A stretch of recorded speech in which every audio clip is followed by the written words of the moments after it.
And now, the undisputed female middleweight champion of the world, Claressa Shields.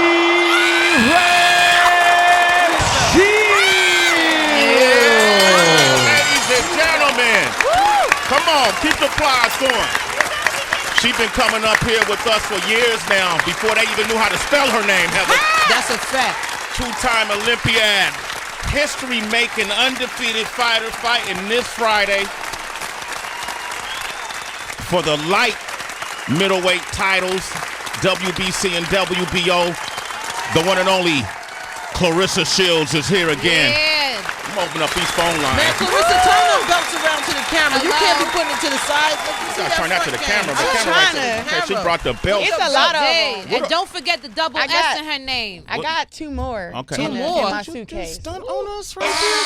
Well, pull them out. The whole rainbow effect. The Yeah. rings and things you sing about, bring them out. Bring I'm them about to just out. turn them There sideways. you go, Claressa A lot of Shields. them. How many belts do you get to keep? Like, if somebody loses the belt, is it the same belt that rotates, or they make extra ones? So they make new ones. Oh, okay. So after I beat Hammer, I went and gave her back her WBO belt, and I gave her back another belt that was hers. But on TV, it's like we take her belts, but back in private, we give her belts, and they make us brand new belts. Oh, that's Yeah. nice. Right. Consider it. That's nice of boxing to do that.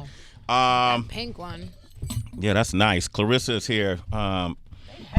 You know, All right, look at this. that's a lot of belts. So when I see Mayweather put all those belts out, like, I don't even know how many he has. Oh yeah, he loaded. He's loaded, right? And you got 5 altogether? I got 8. Okay. So this is 5 for my weight class at 160. I had 2 belts at 168, and then on Friday I fight for 2 more, so I'm gonna have 10. At what weight is it? So I have. That's like Friday I'm is undisputed at 160. okay, and that's middleweight. Middleweight. So you're fighting for the light middleweight this Friday. Yeah, junior middle. Junior. 154 on Friday. 154. So this will be 3 divisions. 3. Talk to me. 3 divisions. Okay. So now for somebody to capture all these titles in 3 divisions this fast, this is unheard of, correct? Yeah, I'll be beating Lomachenko's record. He got 3 divisions in 12 fights. I'll be doing it in 10. Okay, so I'm giving out all of these credentials, all these accomplishments. 2-time, only first 2-time consecutive Olympian, right? Yep. Okay. Undefeated, holding belts in 2 different divisions. This Friday will make 3. Yep. Right? First male or female boxer to have 4 titles in the same division. Yeah, the first one at middleweight, yes. Yep. Claressa Shields. Damn. A lot of accolades. A lot of accolades. That's dope. Now, if you look at, I'm setting this up because on the back of her sweatsuit, Heather, what does that say on the back of her Talk to sweatsuit? me nice now. Hold Okay, up. talk to her nice. Always, She got always. she got the velour on. Is that the terry cloth or velour? GWOAT. GWOAT. GWOAT. And that stands for Greatest woman of all time. greatest woman of all time. Wow. Belt game. Belt game. Well, you know Layla Ali though. You know. Come on now. No, I ain't even gonna do it. Don't do it to Layla. Come on, don't. Listen, I like Layla that's my though, girl, but she ain't cut like me. What do you mean? She not cut like me. She don't take the challenges. Like, she didn't fight against Ann Wolf. I fight against the best and beat the best. And if Layla Ali was to come out of retirement, I beat her too. Well, to stop that. Come on. That's not what I'm saying. I'm just saying, okay, Layla did bring a lot of attention to female boxing though. No, exactly. Yeah, you know, without her, it would never got started. Okay. You understand? Fact. Like, nobody would have even knew that when women wanted to box. But don't leave out Jackie Frazier, who's Joe Frazier's daughter. Absolutely, yeah. And Christy Martin, who fought on the undercards of Mike Tyson. And Lucia Riker, who just was one of the best female athletes, period. And then we have, of course, a woman who I don't really like, but I'm going to mention her. Mia St. John, the porn star. Of the porn star. Come on, Mia St. John is a fighter. She was a fighter. She was a fighter and a porn star. At the same time? At the same damn time. This is truth. Or we Yeah. just talking shit? No, I'm not. No. I'm speaking facts. Like, you could look that up online and see her Like doing on Pornhub. Look her up right now. Somebody. Oh, cute. Shit. Oh, cute. That's what you. Oh, he already ready. started. So wait, Claressa. So there's no heavyweight females. There's no division for female heavyweight. So women naturally don't really get that big, right? That's what they say. So for women, the heavyweight division is 175 and above. It's not. 175. So you can be 175 all the way up to 200, 300, whatever, and fight at heavyweight. So What's the hot weight, like welterweight division right now? Heavyweight division for men is becoming hotter and hotter now in recent years, but that welterweight division is where the most money was being made. And partially, that's mostly because of Floyd Mayweather. What's the hot division for y'all in the women's? Right. middleweight, Middleweight. where I'm at. Where you're at. Yeah, like I'm the cash cow. How Okay. they say Mayweather was a cash cow. You make the most money when you fight against him. These other women make the most money when they fight against me. That's why they all want you. Do they all want me? I don't really think so, but Ooh, talk that shit. but can they get smoked? Yeah, all of them. All of them. Okay, we're learning. All Go, go, go. 2020. All of them? Okay. October the 5th, the scene was set. Flint, Michigan, that never has a whole lot of national attention in a positive way, unless Right. it's something negative. Right. You know, and here's Claressa bringing the entire boxing world to Flint, courtesy of Showtime. The entire globe is watching for this championship fight. You are doing something that no one else has ever done. Yes, sold out the venue. Sold out the venue. Local vendors were making money. Politicians were making money. Yeah. The homeless were getting more money. You know what? Everybody was going to get more money. And then at the weigh-in, which we expect to see opposing teams talking shit. Right. Yeah. That's going to happen. But your sister and the trainer of Ivana Habazin got into it, a confrontation.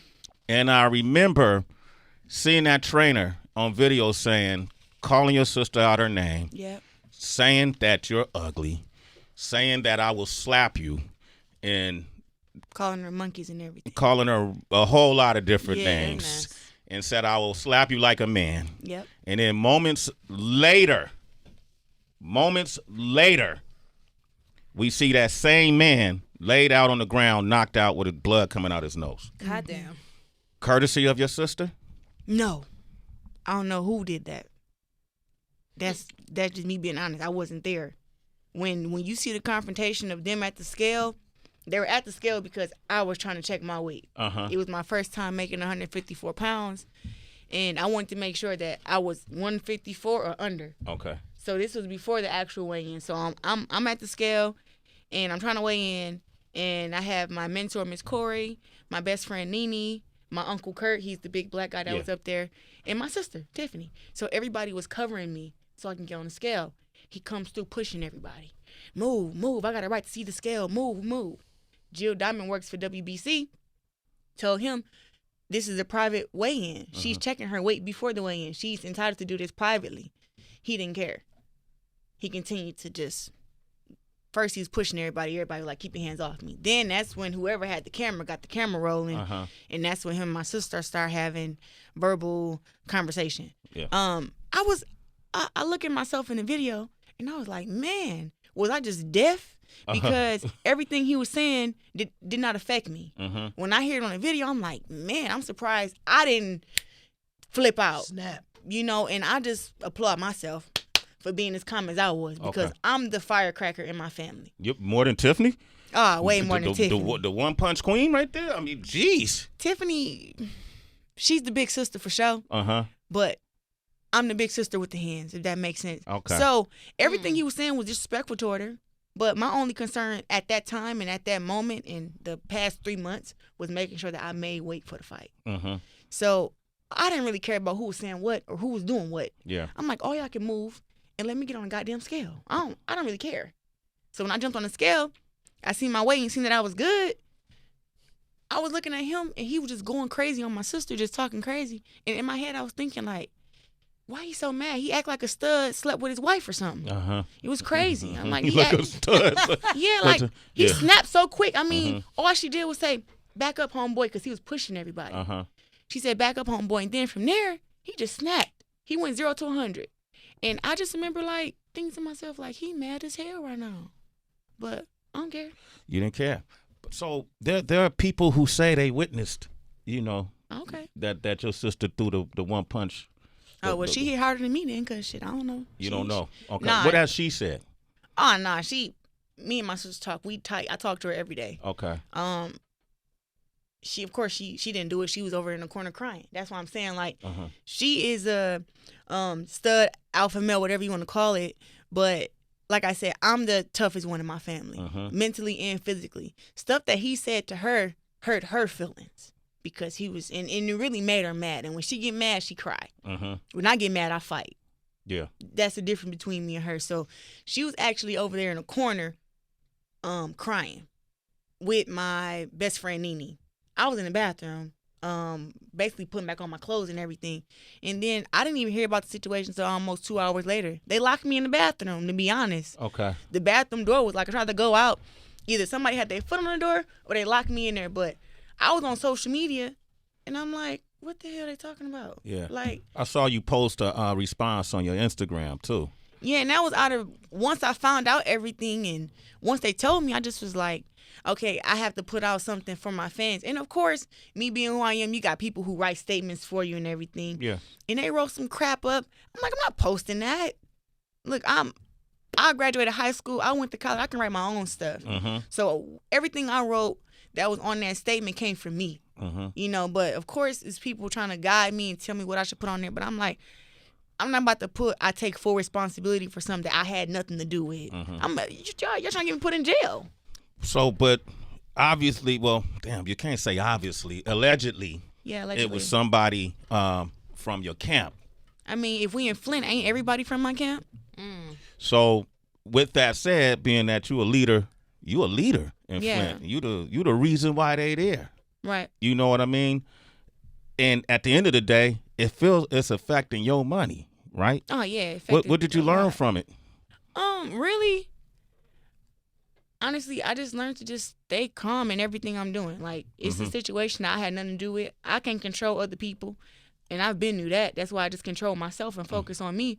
But, I mean, I think with the whole situation, it wasn't handled correctly from the beginning. Okay. So I learned that if you handle things correctly from the beginning, it probably won't escalate. And when I say handle properly, when he was going off on my sister, calling her out her name, calling her bees, monkeys, whatever, and all the stuff he was doing, he should have been removed. And if he didn't get removed, I should have made sure that he got removed because I have the power to do so.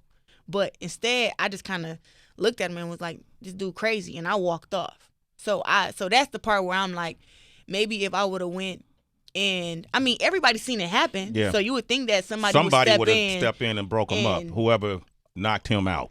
Broke him up. Yeah. Put him out. You know, cleared the situation. But it wasn't any of that. So I think, you know, from now on, I have to be more conscious of how I handle a situation and more of just like not overlooking and not be like, oh, I'm just focused on my fight and worry about me. But maybe I have to go that extra mile and be like, hey, he's being super disrespectful. Y'all need to remove him and stop this situation. Because everybody lost money that weekend. Oh, Right. everybody. And then it also is a pin on your legacy. You know what I mean? It doesn't affect it, but it's a part of the story. Yeah, it's a part of the story because it keep getting brought up. And people, I tell people all the time, me being from Flint, Michigan, there's already a stereotype. I'm already supposed to be ghetto. You know what I'm saying? I'm already supposed to be hood. I was raised in the hood, so I'm ghetto. I'm loud, and I talk trash in women's boxing. No other woman talks trash, and I'm unclassy. This is what the stereotype is. But the truth is, I'm a leader. Yes. I'm classy. I'm a champion, and I'm very respectful. There is not nobody who runs into me who leaves with a bad taste in their mouth. I make everybody feel how Muhammad Ali would make a fan or just a person in general feel. I'm not a uppity person. So this whole, you know, stereotype thing of me just being a black girl is gonna be there forever because I'm black. Step up and proclaim it. That's Claressa Shields, ladies and gentlemen, and you're a survivor. Absolutely. And you got to consider all those things. But it feel like, man, now boxers got entourages like rappers got entourages, man. Right. You know what I mean? And we see the baby went through something recently because people, he had nothing to do with it, but they said people in his camp had a confrontation with a promoter. He had nothing to do with it, you know, so they dropped the charges.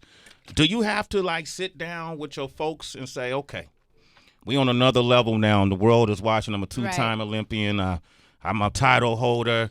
We could talk shit. That's boxing, it's entertainment. We want to create this controversy, but we only going to go, we won't cross this line. Right. No, and that's the thing. My family understands that. Okay. People when you talk about an entourage, I don't walk around with an entourage. It's literally me, my mentor Miss Corey, my best friend Nene, my coach, my manager. That's it.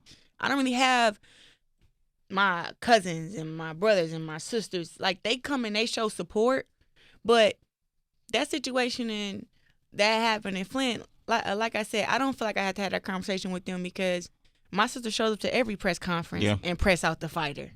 Every press conference, she talk more shit than me. So I just kind of sit back and let her irritate them because they have people on the other girl team irritate me. So I let her do her thing. But if she gets too crazy and Showtime can vouch, I've looked at my sister like, chill out. All right, but just bring it down a couple notches. You at 10, let's bring it down to 6. You know? But people are allowed to talk trash and they're allowed to, you know, do whatever we got to do to build the fight up. But disrespect is something else. And what happened in Flint was disrespect. And that's what happened. Like, that wasn't trash talk. Because the trash talking is between the fighter and the coaches. Yeah. When it's people outside of that, that's when you see stuff get out of control. So my family don't really, and my friends don't really cross that line and go overboard. Never. And this is the first time I've ever had anything like that happen to me in a boxing match, a fight.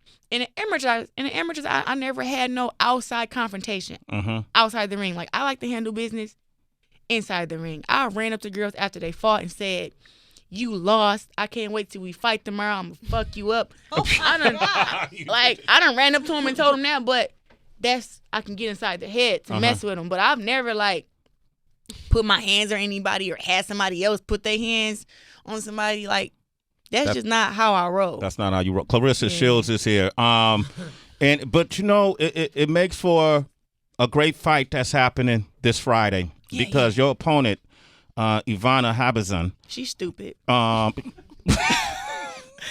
you say she's stupid? She said this fight for her now is about respect.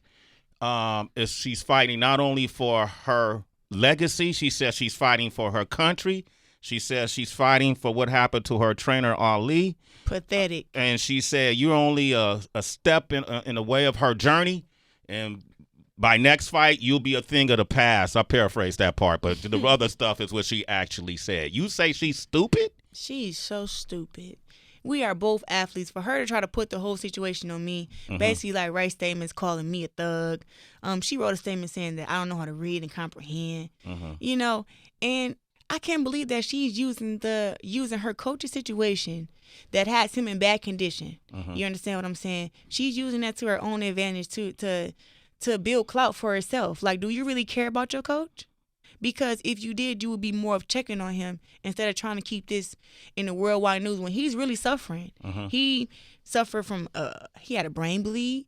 He freaking leg numbed up. He's going through things, and you're steady bringing up this situation, just trying to make it bigger. You just trying to use your own coach name for clout. And to be honest, she can say whatever she wants. She was scared to fight in Flint from the get-go. It had nothing to do with, like, we were doing all the press and everything in Flint. She was living in Detroit. She's scared of black people.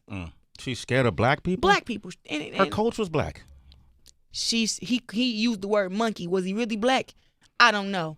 But this is what I'm saying, like, she don't really know how to be around black people. Like, she gets nervous. So she was nervous the whole time. The stuff that happened in Flint, like I said, well, first of all, talking about her coach, she wasn't even talking to him the day before. They drove from Detroit, right? Well, they rode in 2 different cars. They weren't even talking to each other.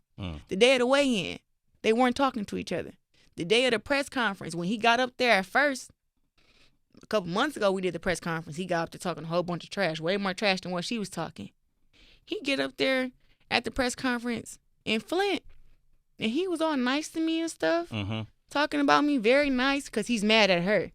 So what kind of relationship do you and your coach really have for you to be using him as part of your motivation in this sob story? It's like, look, if you want to say that you're going to beat me and everything, let's make it that. But she's only an opponent. Nobody would know about her if I would have smoked her in Flint. Nobody would know about it. She'd be her opponent. So you sound like you are concerned about the coach's health and what happens to him in the end.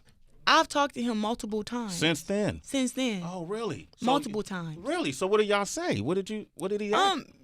When I had talked to him, first of all, when people ask me who did it, I can't answer that. You weren't there. I weren't there. Yeah. And, he knows I wasn't there. And that's the thing from when me and him talked, he like, I know it had nothing to do with you because I felt terrible. Not only am I not getting my check, but did I dislike the coach? Not at all. It's trash talk. Me and him had talked aside from people being around. Me and him talked one-on-one before at the press conference, way before. And then even in Flint, I spoke to him, said, hey, it was friendly. Yeah. So I don't wish that on nobody. Somebody interviewed me the other day, and they said, is punching Ivana going to make you feel like you're punching Coach Bashir? Now, why the hell would I want to punch Coach Bashir? You can't get no title punching him. I can't get no title punching him, but also he's already going through enough. Like, that was, to me, that was insensitive of them to even ask that question. So that was more of like, no, the beef is between me and Ivana. Yeah. I don't got nothing against Coach Bashir. I wish him a speedy recovery. If he can come to the fight, I hope he can. I wish he could be in her corner because that was what was originally scheduled. But, you know, she made a post talking about her last coach. She envied him, but she don't envy her new coach. What we waving at? Come on, Gilly the King. Gilly the King is here. Gilly the King is here. That's the homie. That's the homie. Oh, y'all know each other.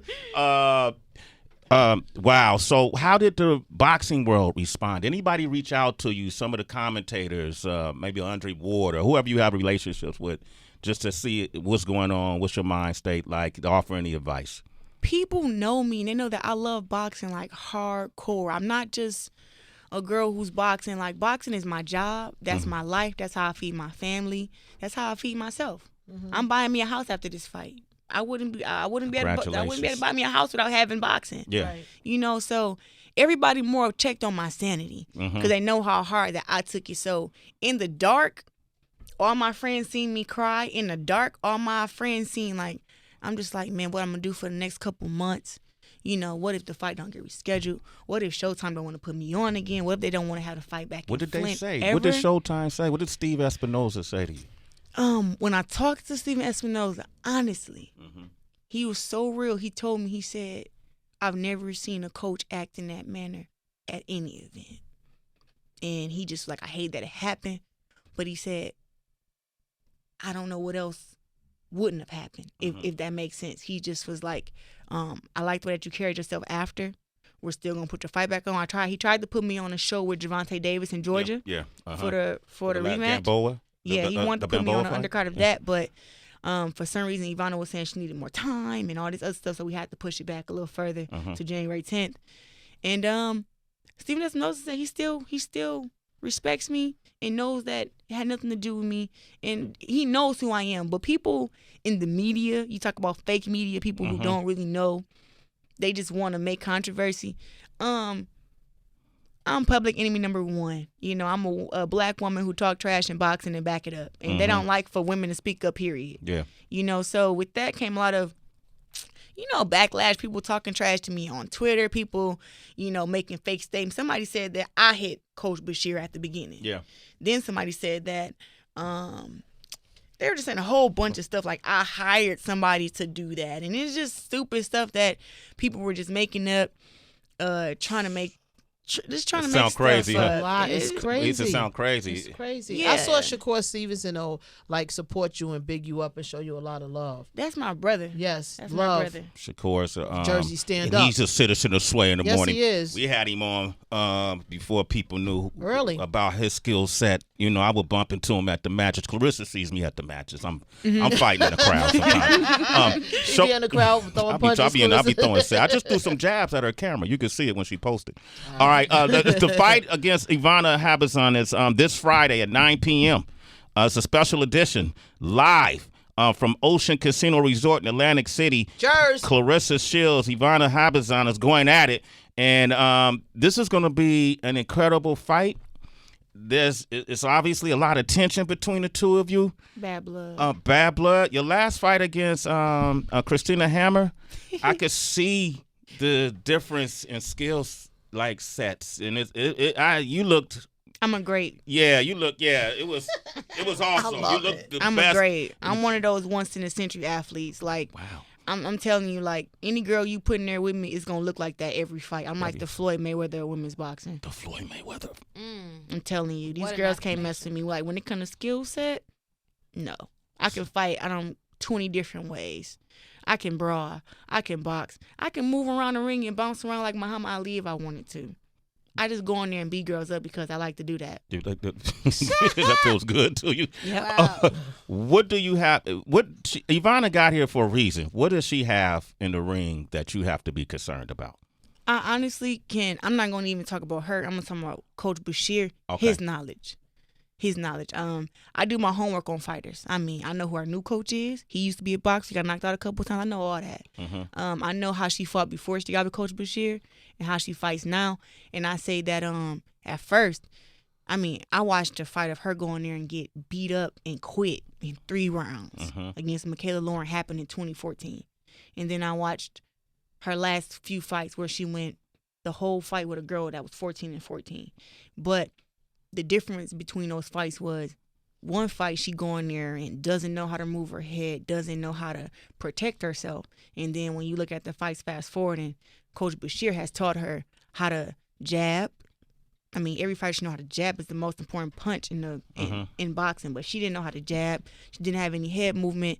And he kind of showed her how to drop her hands and relax and fight on the outside because she doesn't like pressure. And that's what you do The best. This Friday, ladies and gentlemen, Ding, ding, ding, ding, ding. Claressa Shields, Ivana Habazin, Showtime, live from New Jersey. Stand up. I'm driving down to see the fight. Whoop whoop. Sway, you love it, boy. You love it. Committed. Tell the homie. Does the I'ma homie tell got to her. work Friday? Mm-mm. We driving down to see the fight. Oh, my God. Claressa, you're so much more than just a boxer. Yeah. And if you learn her story, this woman has survived being molested as a child, growing up in challenging, adverse conditions, representing this country twice consecutively in the Olympics, and It's the country crazy. not even giving her the recognition that she deserves, in my opinion. Came and moving up the ranks faster than any woman in history, and now about to make history again. The first female to win Olympic gold in boxing? Yeah. Wow. The first American. it's the only American, male or female, to have 2 Olympic gold medals, period. Consecutively. That's Yep. a lot. Yeah, nobody not really. They're not They not doing understanding that, who it is. Yeah. I appreciate you explaining this. Send my love to your sister Tiffany, because I know she's taken a lot of. Has she gotten a lot of backlash, or she cool Tiffany was more mad at the backlash she got from me. than anything else? Yeah, because Okay. I told her during the confrontation, if you go and watch the video, you can read my list. And I told her, I said, just go sit down. Just go sit down. I And got she it. should've- Just go sit yeah. down. But instead, she didn't listen. She let her ego get in the way and her pride. And that's why she stayed up there. Me and her had words about that. Okay. And she was woman enough, man enough. Tiffred, that's what I call her, Tiffred, because she thinks she a dude. Yeah. I told her she was, man enough to apologize. And that's my main thing with people. So much stuff happened in life, and people don't know that apologies can fix a lot of things. And my sister apologized to me, and we hugged it out. And we even cried together about it because I was so angry and I was upset that I came from 185 pounds to 154. Yeah. My biggest payday, main event on Showtime. We sold it out at the door Federal. And then, boom, day before the fight, everything is over. So for me, it was, and I took it pretty hard. So, she was there for me, and she did apologize to me. And that's the reason why me and her still talk every day now. Amen. Claressa Shields, did they ever figure out who did it? Oh, I'm not, I have no idea. Okay, no charges were pressed against anybody either, right? That you know of? It was, but I'm not entitled to say, if that makes sense. Okay. Yeah. So there were charges. Were they dropped? The charges? Nah. They're No, still it's pending. actually it's pending because of the what is it? It's pending because there is no video. Okay. There is none. Those physical evidence. There is a lot of, and the thing about there being witnesses, there are people who just hate me in general. Okay. Who would just say, "Oh, this person did it," because they feel like this person is tied to me. Mm-hmm. But other than that, I have no idea about anything. That's fair enough. Claressa Shields, thank you for coming up here and No problem. being honest with your family up And here. figure out how she dropped from 185 to 150 something. That's the hook. All right. Hey, Yeah, kind of. it's not easy, but it ain't hard. You all muscle though. What? I got a big butt. That ain't muscle. I thought it was muscle.